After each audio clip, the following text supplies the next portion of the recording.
നമ്മുടെ ഇടുക്കി ജില്ലയിലെ കുട്ടിക്കാനത്തിനോട് ചേർന്നിട്ടുള്ള ഒരു ടൂറിസ്റ്റ് കേന്ദ്രമാണ് പരുന്തുംപാറ എന്ന് പറയുന്നത്.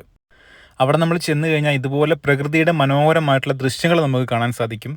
അതുപോലെ തന്നെ ഒരു പരുന്തിൻ്റെ ഷേപ്പിലുള്ള ഒരു റോക്ക് നമുക്കിവിടെ കാണാൻ സാധിക്കും. അതുകൊണ്ട് തന്നെയാണ് ഈ സ്ഥലം പരുന്തുംപാറ എന്ന് അറിയപ്പെടുന്നത്. നല്ല തെളിഞ്ഞ കാലാവസ്ഥയാണെങ്കിൽ ശബരിമലയിലെ കാടുകളൊക്കെ നമുക്ക് ഇവിടുന്ന് കാണാൻ സാധിക്കും.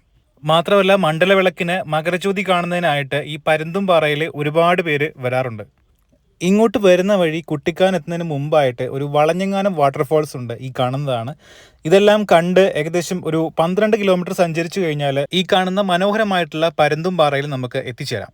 നമുക്ക് മെയിൻ റോഡിൽ നിന്ന് ഇതുപോലെയുള്ള മലഞ്ചെരുവുകളിലേക്ക് വാഹനം കയറ്റി പാർക്ക് ചെയ്യാനും അവിടെ നിൽക്കാനും ഫോട്ടോ എടുക്കാനൊക്കെ സാധിക്കും. പിന്നെ ഈ വീഡിയോയിൽ ആദ്യം കാണിച്ച പോലെ നമുക്ക് ഇവിടുന്ന് പട്ടമൊക്കെ മേടിക്കാൻ കിട്ടും. അതൊക്കെ നമുക്ക് ഇവിടുന്ന് പറത്താൻ സാധിക്കും. പിന്നെ വീഡിയോ ഇഷ്ടപ്പെട്ടാൽ നമ്മുടെ ട്രാവൽ സ്റ്റോറി ഫുഡ് എന്ന് പറയുന്ന ഇൻസ്റ്റാഗ്രാം അക്കൗണ്ടിൽ നിന്ന് ഫോളോ ചെയ്യാം. അപ്പോൾ വീണ്ടും കാണാം. Good bye.